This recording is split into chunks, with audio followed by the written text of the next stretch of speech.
Boa tarde, hoje é segunda-feira, 7 de março e o Senado Notícias está no ar. Daqui a pouco começam as atividades de hoje no Senado. Vamos conferir então no telão a programação das comissões para esta tarde e para os outros dias da semana. A Comissão de Direitos Humanos se reúne a partir das 2 horas para a votação de 14 itens. Um deles é o projeto que dá prioridade à mulher chefe de família em financiamentos pelo Sistema Financeiro de Habitação. Amanhã, a primeira reunião será da Comissão de Assuntos Econômicos, às 9 horas. Os senadores devem votar 4 projetos, incluindo a regulamentação da aposentadoria especial por periculosidade. Às 11 horas, começa a reunião da Comissão de Assuntos Sociais, com 9 itens na pauta. Um deles é a concessão de seguro-desemprego para vítimas de desastres ambientais, como o rompimento de barragens em Mariana e Brumadinho, em Minas Gerais. E às 2h30 de amanhã, a Comissão de Transparência, Fiscalização e Controle vota 10 itens, como o projeto que determina reembolso do frete em caso de atraso na entrega de produtos. Na quarta-feira, a Comissão de Meio Ambiente se reúne às 8h30 para votar requerimentos e para debater com especialistas o aumento do desmatamento e de queimadas na Amazônia, no Pantanal, no Cerrado e na Mata Atlântica. Na quinta-feira, as atividades começam às 8 horas, com a Comissão de Agricultura e Reforma Agrária.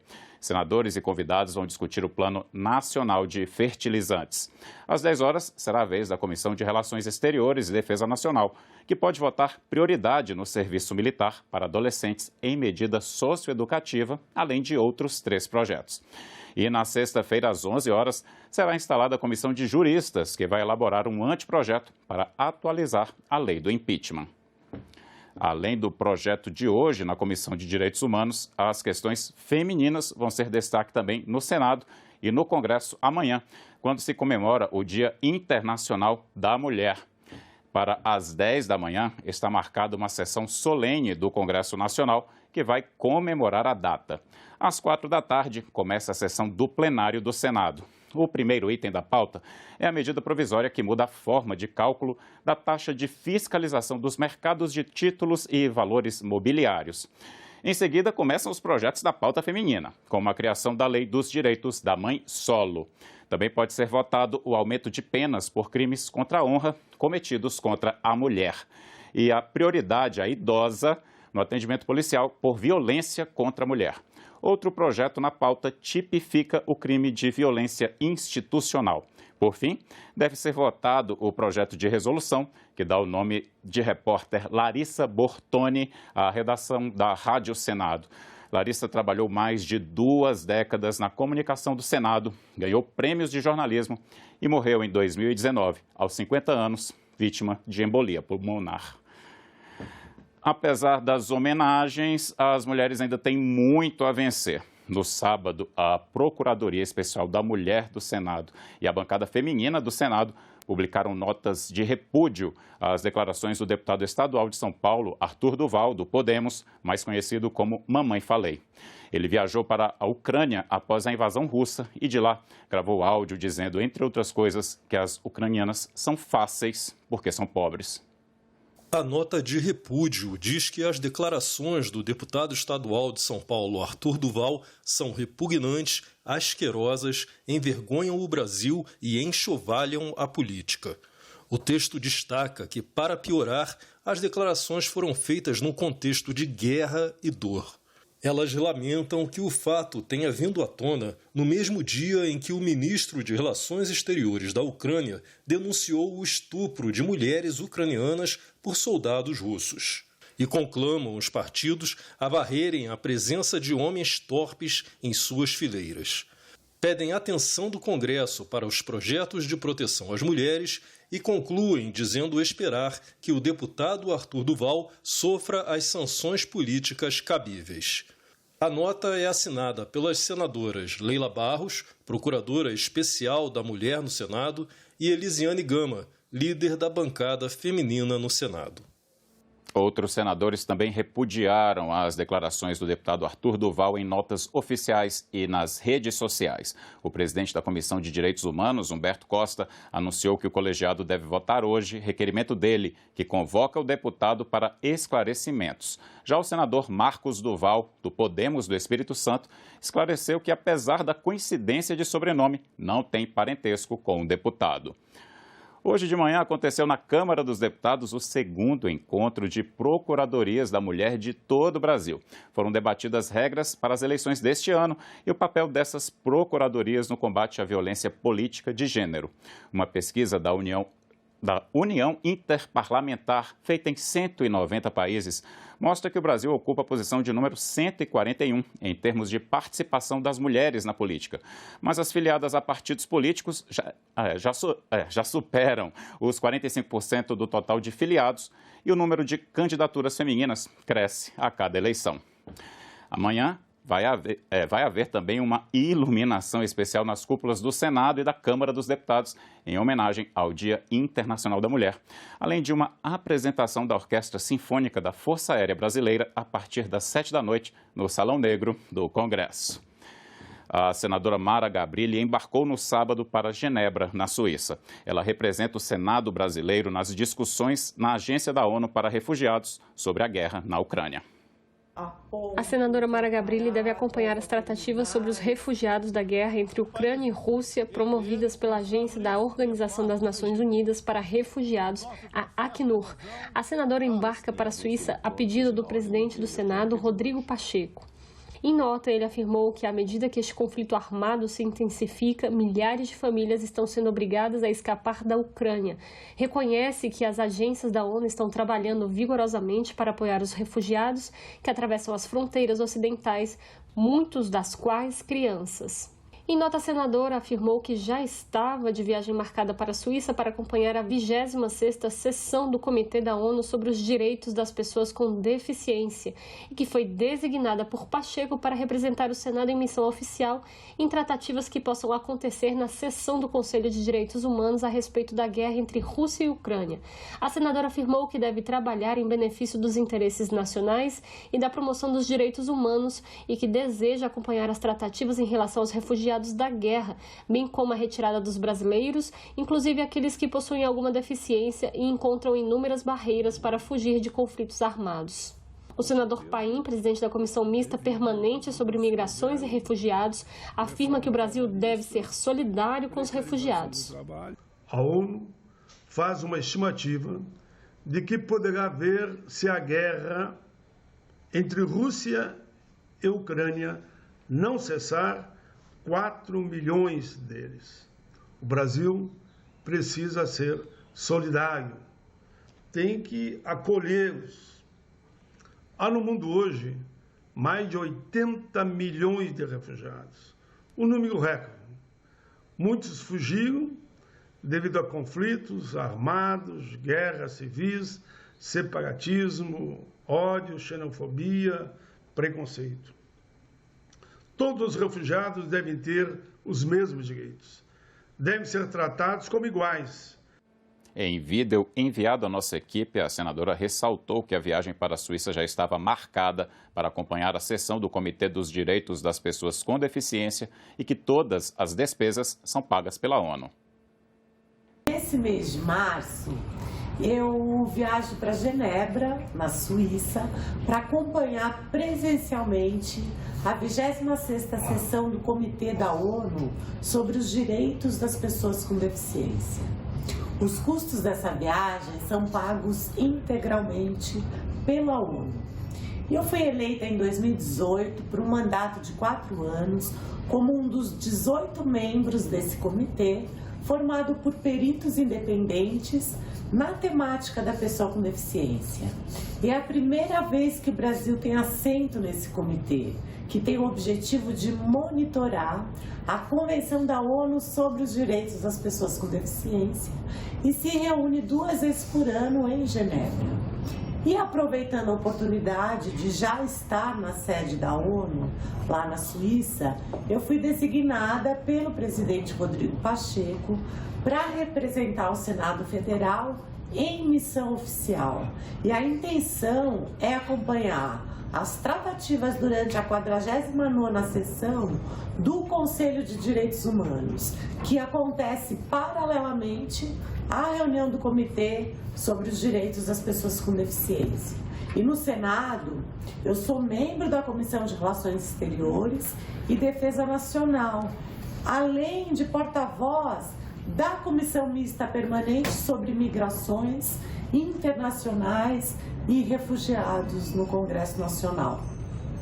E esse relacionamento que construímos com as organizações internacionais da sociedade civil que trabalham com direitos humanos e refugiados, ele pode nos ajudar muito nessa missão agora, levando um pouco de acolhimento em meio a tanta tragédia.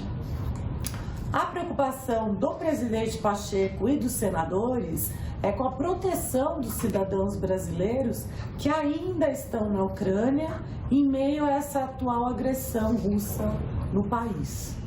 E eu quero também acompanhar as tratativas em relação aos refugiados da guerra, bem como a retirada dos brasileiros, inclusive daqueles que possuem alguma deficiência e se encontram impossibilitados de se comunicar, de muitas vezes de conseguir ultrapassar as inúmeras barreiras para fugir de um conflito armado.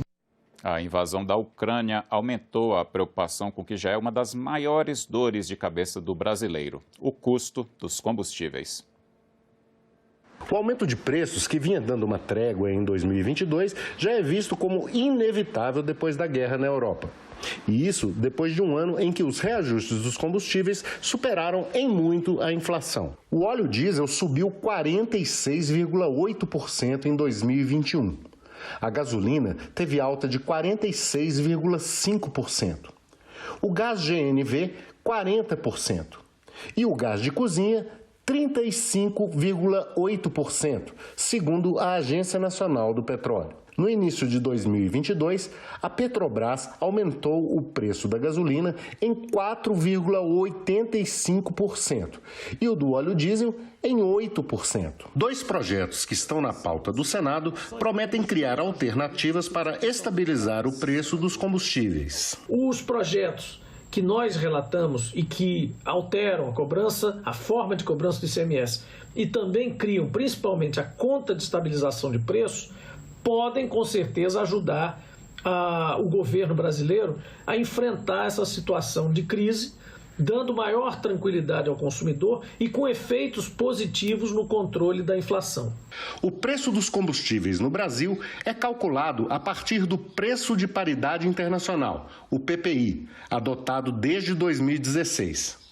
Ele soma o valor dos derivados do petróleo no mercado internacional a outros custos, como o frete e o lucro. Como o Brasil é autossuficiente na produção de petróleo, mas não na de derivados, o PPI garante que a importação desses derivados não dê prejuízo. E, além disso, aumenta o lucro da Petrobras. Os combustíveis não precisam estar tão caros, nós não precisamos estar tão submetidos a essa volatilidade, mesmo em tempos de crise. E de antes já vinha esse processo. Nós já vínhamos absorvendo em 100% e em tempo real todas as oscilações dos preços internacionais de petróleo, porque optamos por isso. Na verdade, nós não precisamos fazer isso, porque temos petróleo, somos autossuficientes em petróleo cru e temos uma capacidade de refino que chega a 65%, 70% das nossas necessidades quando o consumo está alto. Podemos chegar a 80% quando o consumo está baixo. Então, nós temos uma autonomia, uma possibilidade de nos manter, pelo menos em parte do nosso preço, imunes aos picos, aos ajustes de crise que o mercado internacional sempre nos propicia. Isso não é de uma coisa de agora, sempre acontece. O efeito das sanções comerciais impostas à Rússia pelos Estados Unidos e pela União Europeia se fazem sentir em todo o mundo. No Brasil, a crise dos combustíveis, que começou em 2016, pode se agravar, apesar dos esforços do Congresso para aprovar ainda esta semana as duas propostas que possibilitam a redução dos preços ao consumidor final. Vamos entender melhor na nossa coluna de economia com Antônia Márcia Vale. As duas propostas que possibilitam a redução dos preços dos combustíveis ao consumidor final devem ser votadas na quarta-feira. Em conversa por telefone neste fim de semana, o relator dos projetos, senador Jean Paul Prats, me afirmou que está de prontidão para atender todas as lideranças e explicar pessoalmente qualquer dúvida, de forma a garantir acordo para aprovação no Senado e na Câmara até a Semana Santa. Jean Paul Prats vê as propostas como uma resposta do Congresso a uma demanda urgente dos cidadãos brasileiros pela redução dos preços dos combustíveis. Nesta segunda-feira, o preço do barril tipo Brent de petróleo chegou a ser cotado a $139 no mercado futuro internacional, após ameaças do governo norte-americano de embargar as vendas de petróleo da Rússia. Mas Jean Paul ressalta que essas medidas adotadas pelo Congresso são paliativas. No entender dele, o problema só será resolvido quando a política de preços da Petrobras for modificada. O senador petista afirma que, abre aspas, a Petrobras está atuando como se fosse uma empresa privada hegemônica, que atua só para dar lucro aos acionistas especulativos, quando deveria atuar como empresa que tem o cidadão brasileiro como acionista principal. E as críticas às decisões estratégicas da Petrobras vão além da esquerda.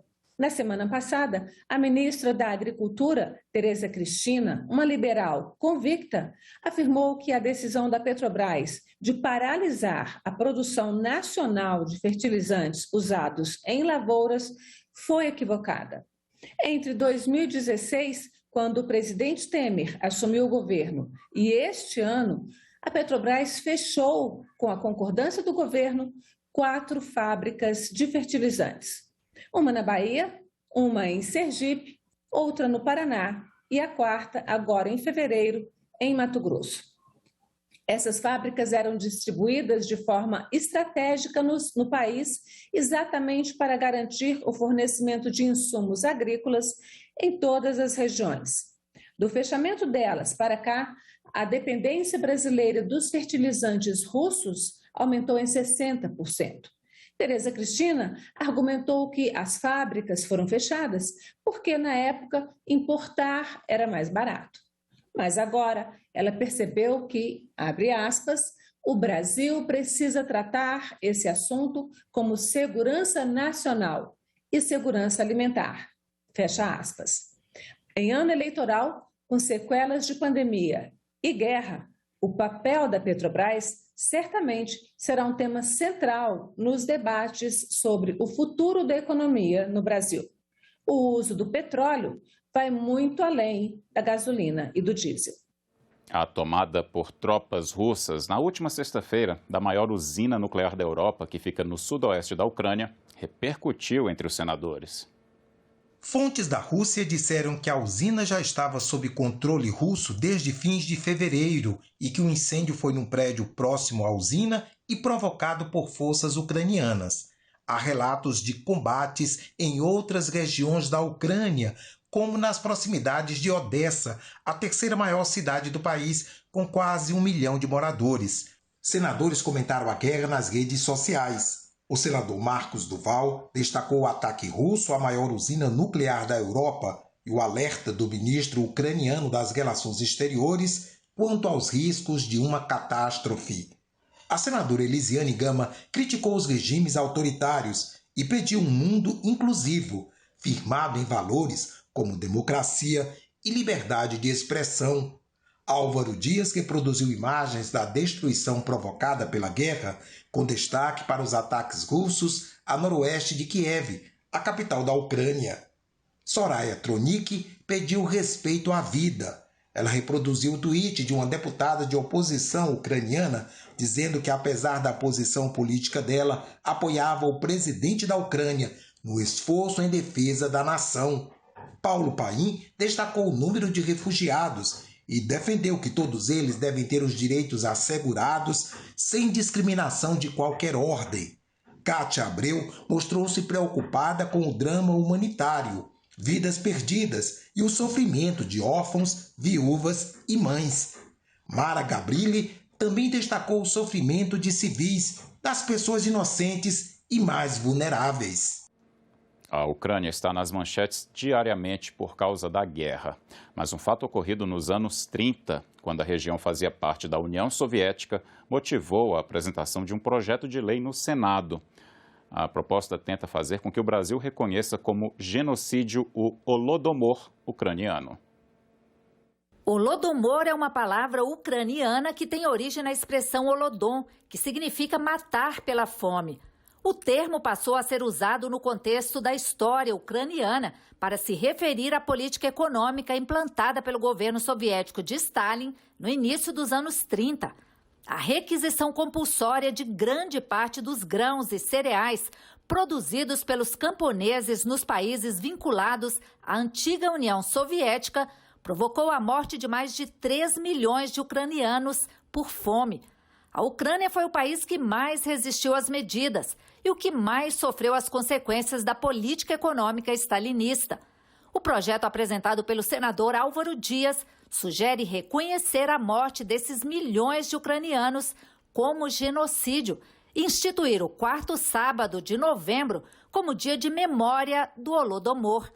A data já é lembrada tanto na Ucrânia quanto por comunidades de ucranianos que vivem em outros países.